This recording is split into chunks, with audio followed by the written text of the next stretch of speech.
The mission is the money.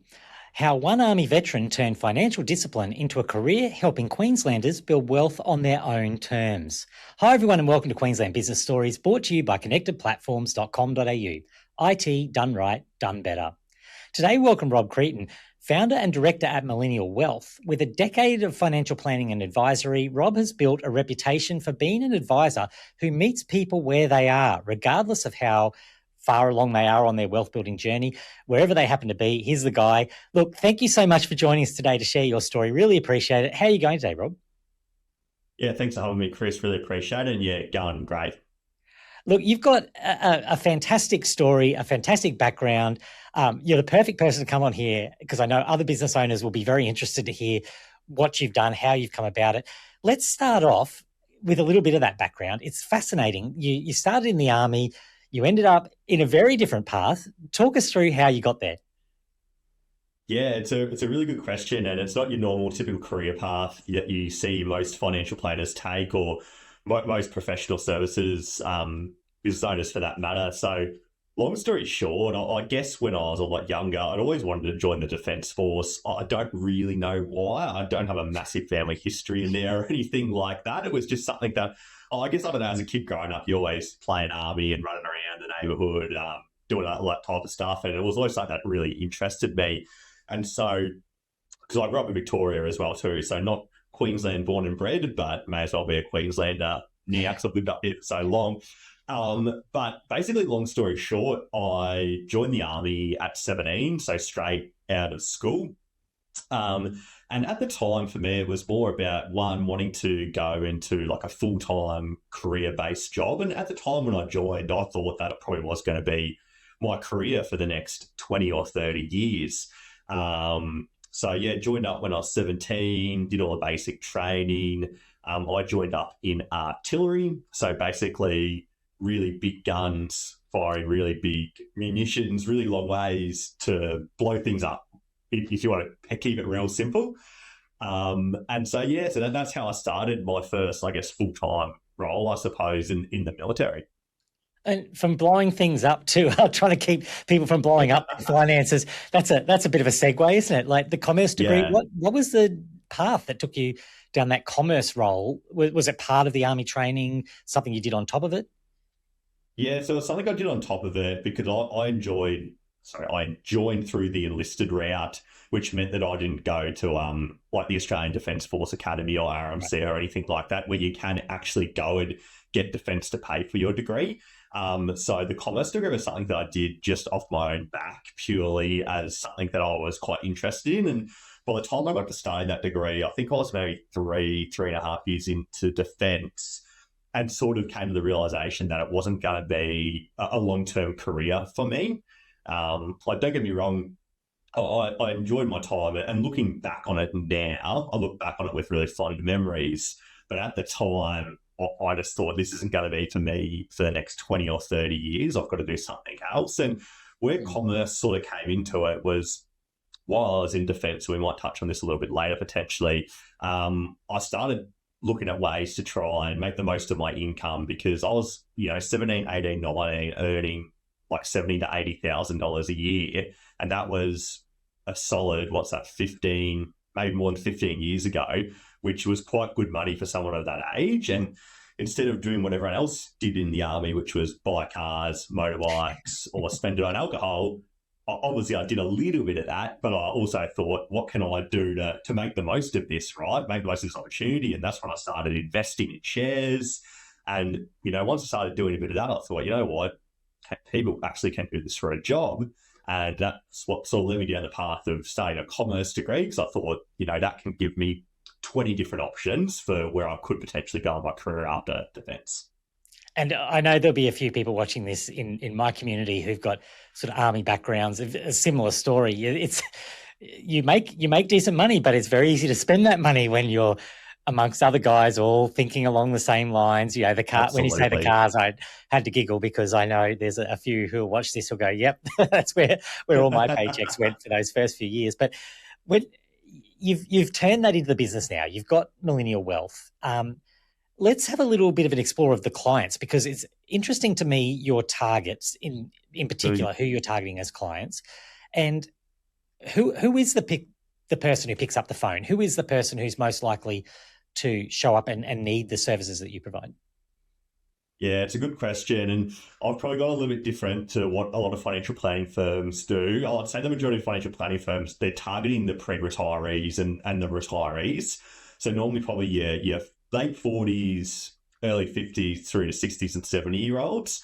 And I think the main reason why they target that demographic is purely because that's where the majority of the wealth is concentrated in Australia at the moment. And they know that there's going to be things that they're going to be able to do for those clients, and those clients are going to be willing to pay the fees as well. So whereas I've gone a little bit differently and gone for the millennial market, which, in case anyone doesn't know, millennials, Gen Ys, basically anyone from 30 years old to 45 years old is where they fit into that sort of age bracket.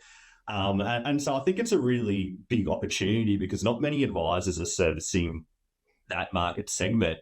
And for a lot of people in that age range, they're coming to a point in their life where they've got so many different decisions to make. Obviously, one of them being financial. And I find most people when they enter their 30s, and myself included, I found this as well, is that when you get into your 30s, normally you've been in your career or your business for, 10 years or so.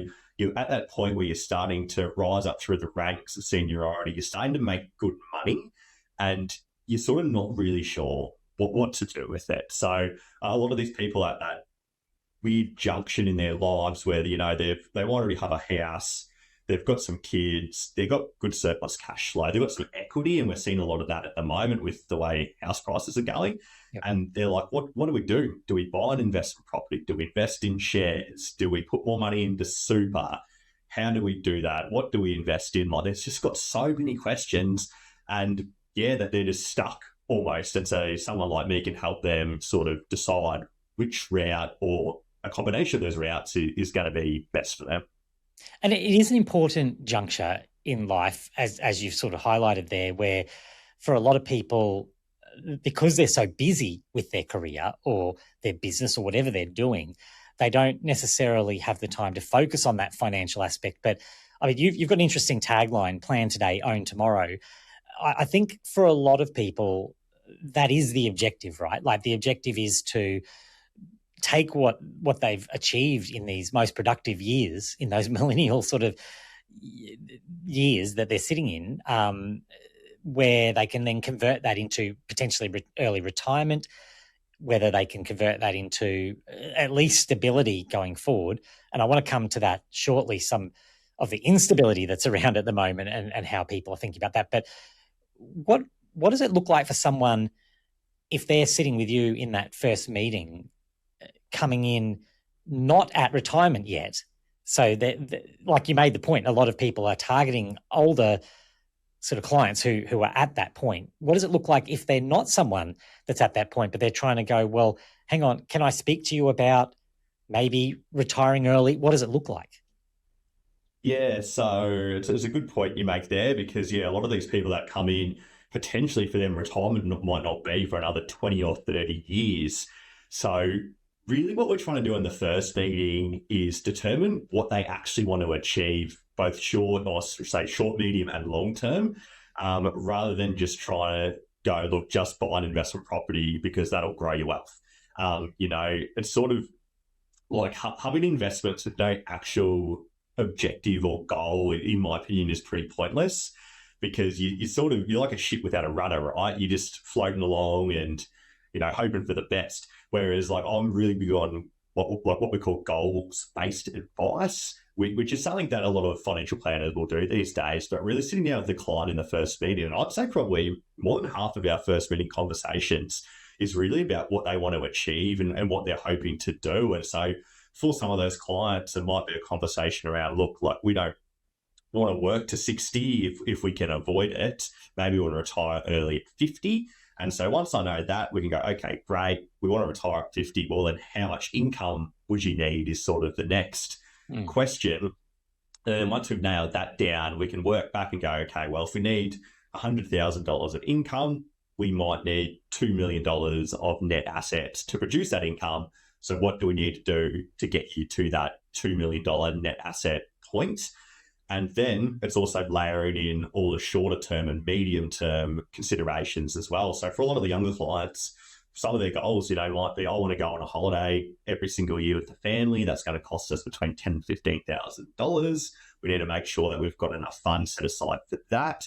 A big one I'm seeing now as well too is saving for children, and especially for either education costs or helping them buy their first home. And a lot of millennials are even seeing that now. If their kids are only, 2, 3, 4, 5 years old, they're going, well, if house prices are like this now, what are they going to be like in 20 years? So we need to set something aside for our children so that when they are 20, 25, we can help them out with a deposit. So just layering in all the strategies. And then once I know all the goals and what they want to achieve, that's when we start working back and going, all right, well, what's going to be suitable to get you to those goals? There's another client type, I think, that like the examples so far are people who really probably are pretty switched on, right? Like they're going, okay, I'm trying to think towards the future. What about the people who come in who, and they might be watching this or they might be listening to this podcast and going, that's all great, but that's not me. I've screwed this up. I've screwed this up big time.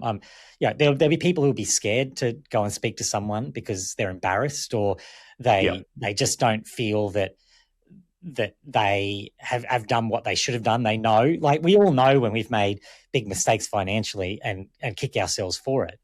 How do you approach that? Because I imagine that's a particular issue at this end of the market as well. When you're talking about people who are, at the end of their career, they've probably gotten through a lot of those issues, maybe not well, but at least, they're approaching retirement regardless.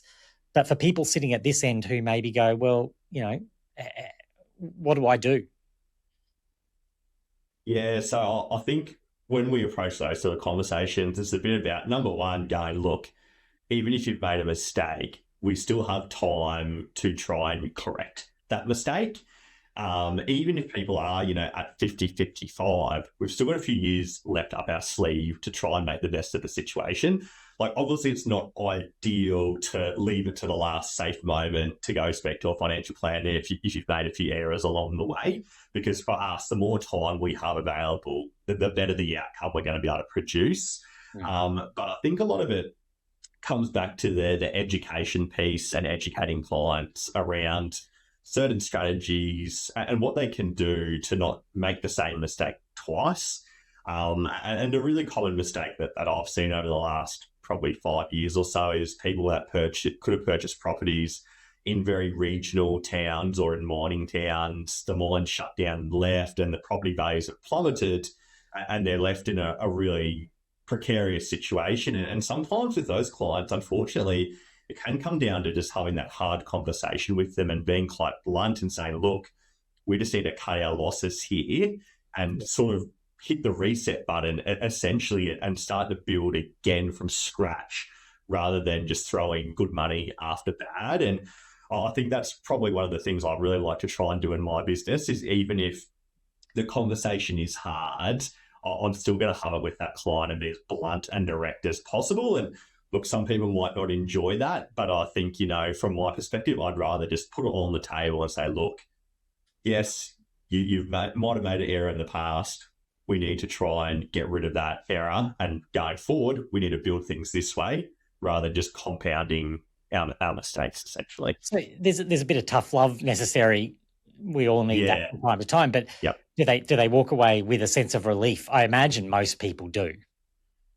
Yeah, I think generally speaking, that's probably the feedback I get from a lot of clients or prospective clients that come and talk to me is they go, wow, you've really, laid out all the options that I didn't think I even had, and we can see a little bit of a way forward. And even for them, if it's even changing their goals slightly. So, for example, if they originally wanted to retire at 60, but because of a few bad decisions, that can't happen, we might go, look, you might need to work another couple of years to 62, 63.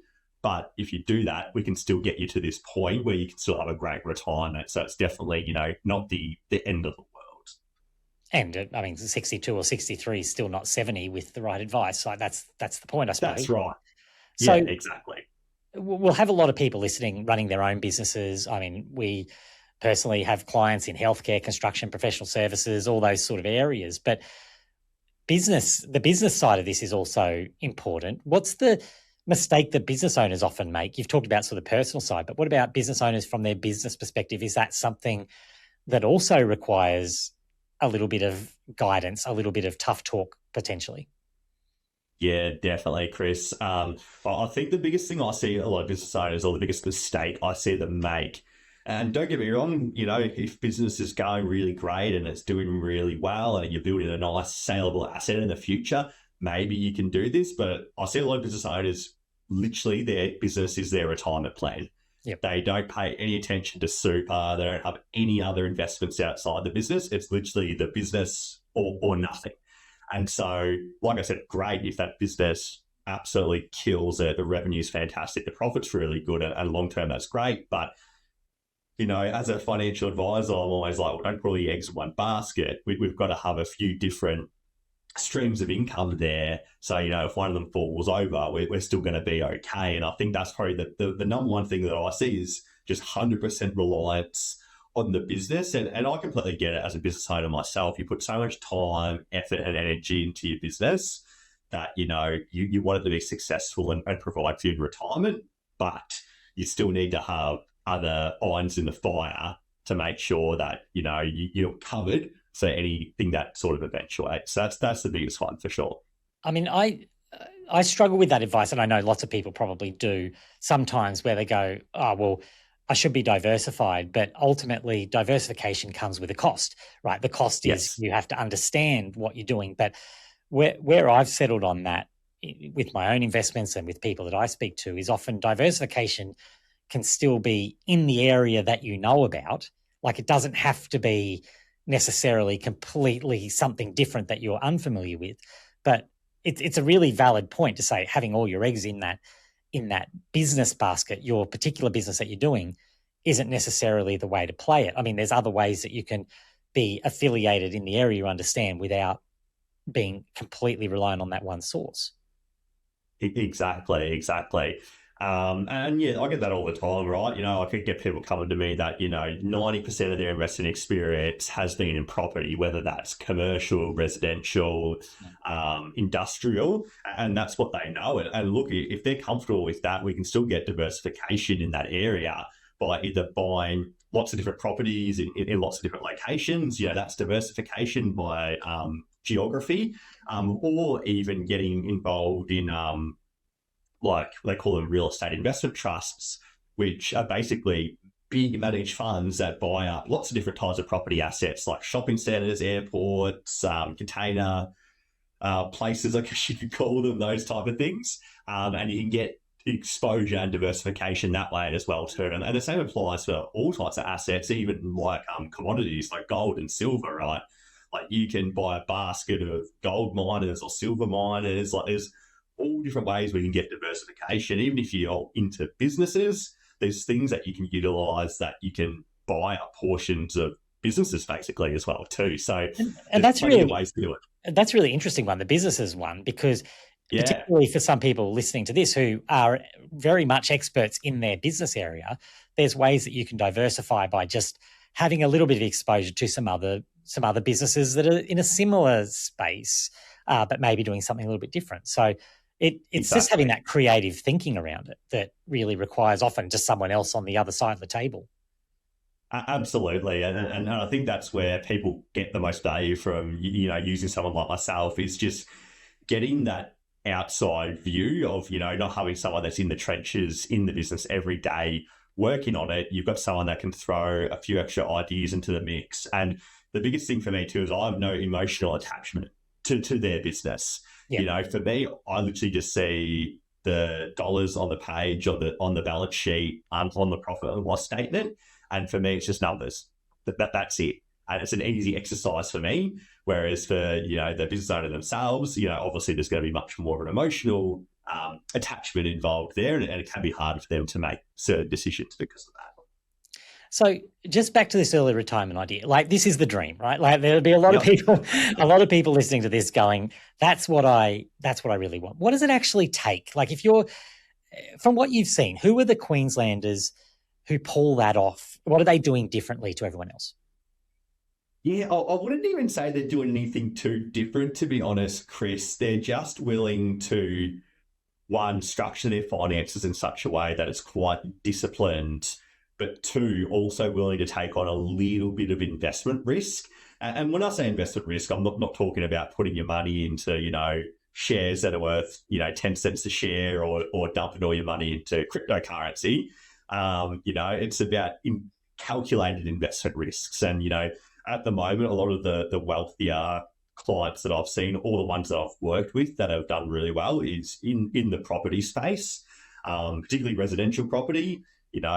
Anyone who's listening who lives in Queensland will know that our market, especially in Brisbane, has been growing at an absolutely phenomenal rate, to the point where I heard the other day that the Brisbane median house price is now higher than the Melbourne median house price, which, if you said And that 10 years ago, such a recent turnaround, isn't it? Like, yeah, you wouldn't have even imagined that to be possible recently.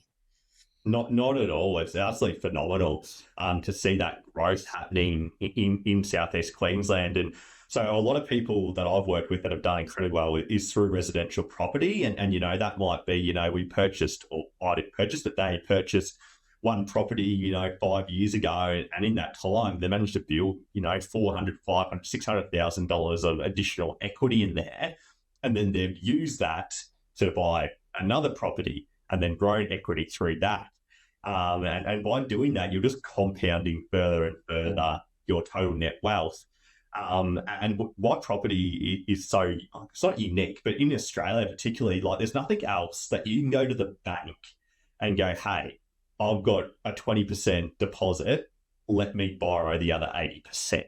Like, there's no other asset that I really know of that you can do that with.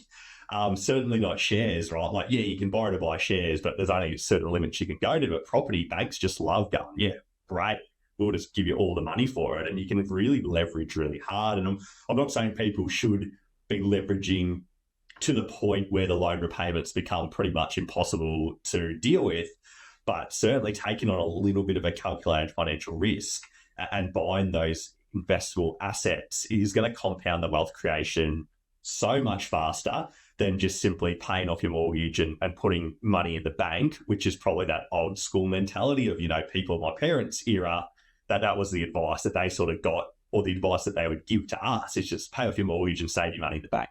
It's not going to work anymore, basically. Yeah, you are not going to get ahead on that advice in this age, that is for sure. Absolutely. And speaking of this age, like, I need to ask you, because I'm just passionate about this topic, that obviously I'm sitting here, from a IT tech sort of background, that we're talking from these offices, but the AI angle is one that just fascinates me and is impacting every business. No one is immune. Yeah. It's interesting for me in areas like financial services in particular. The opportunity there seems quite significant. I know a lot of people are reluctant to rely on AI tools, particularly in financial advice, but I would be pushing back on a lot of that and saying that the opportunity is massive to really streamline a lot of those processes, because a lot of the actual financial advice industry, from my understanding, is all lots of paperwork, lots of, dotting the I's, crossing the T's, all of that really AI could probably do to allow people to focus more on the actual development of really good service delivery for customers. How do you think about what's going on in this AI space? How do you use technology generally in your business? I'd love to hear a little bit of the technology background and how that applies to you. Yeah, sure, Chris. So just to give everyone listening a bit of a background on financial advice first, and sort of the things we have to do to give, I guess, legal or compliant financial advice, it is that, it's legislated that we need to do this big document called a statement of advice document. And this document can be anywhere from 60 to 100 pages long, depending upon the scope and the complexity of the advice that we're providing. And a lot of the statement of advice, look, don't get me wrong, I understand why it's there. It's to cover all legal bases.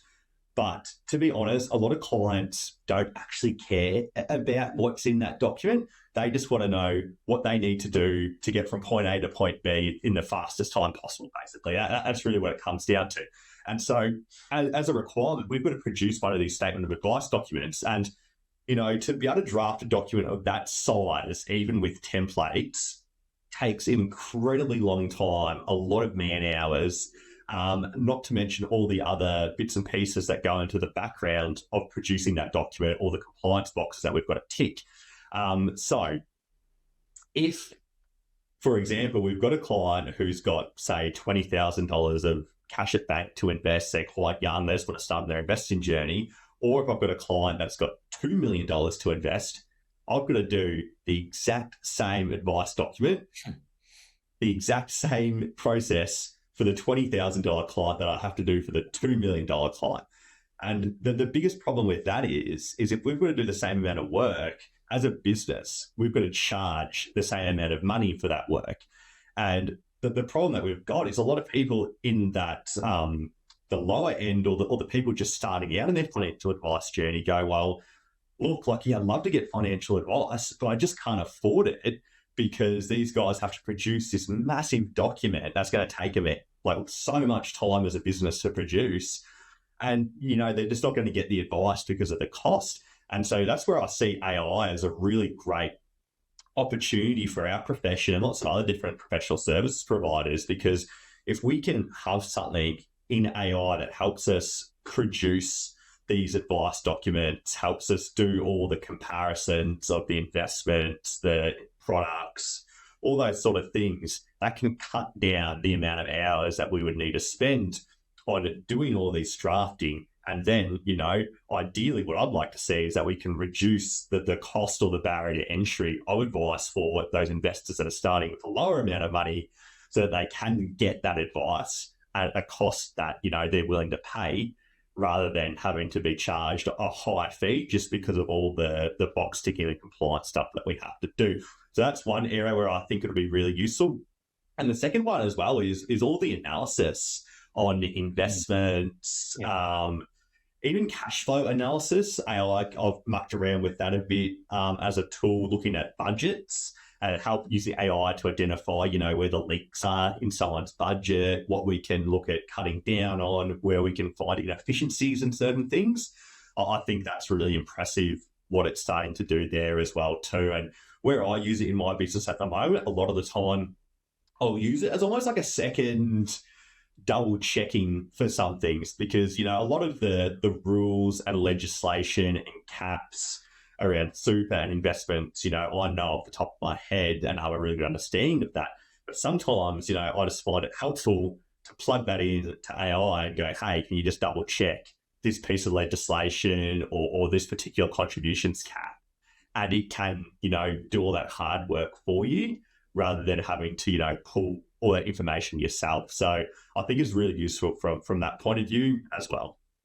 And I do think it's going to end up being, you either need to get on board or your business is going to suffer with some of those things, because it's the example people use with doctors, where they go, well, I wouldn't want a robot performing the surgery. I think that mentality is going to change very quickly when you start seeing the precision and you go, well, the robot doesn't sneeze and, chop an important bit of your body off or whatever. Like, it's that, very crude, overly simplistic examples, but it applies everywhere. Ultimately, you're probably not going to be happy with financial advice if the AI hasn't dug through and checked all the possible regulatory requirements and that sort of thing. It makes sense to me. That's where it's heading. Exactly. And I think too, for a lot of clients and customers, a lot of people these days want things as quickly as possible. They don't want to wait. And historically in financial advice, and even to this day, I'm still seeing it now, even in my business, sometimes we're having to, spend 3 or 4 weeks to draft out all the advice for a client and then get them back in for another meeting. Whereas with some of this technology that's coming through, we might be able to cut that down to 1 week or, a few business days. Yeah. And you could potentially come and see me on a Monday and have me deliver that advice to you on the Friday, and it's going to be much more efficient, much faster, and you're going to get your answers a lot sooner. Yeah, it makes so much sense to me. Look, this has been a wonderful conversation. I just sort of wrap it up. love to know for someone listening who's been meaning to get their finances in order, but they keep putting it off. What would you say to them? Is it you really need to just bite the bullet and do it? Don't be concerned. Like, what's your wrap-up message there? And then I'd love to know also how people can get in contact if they would like specifically to approach you about some of that. Yeah, for sure, Chris. I think my biggest message there is probably time is your biggest friend, but it's also your biggest enemy.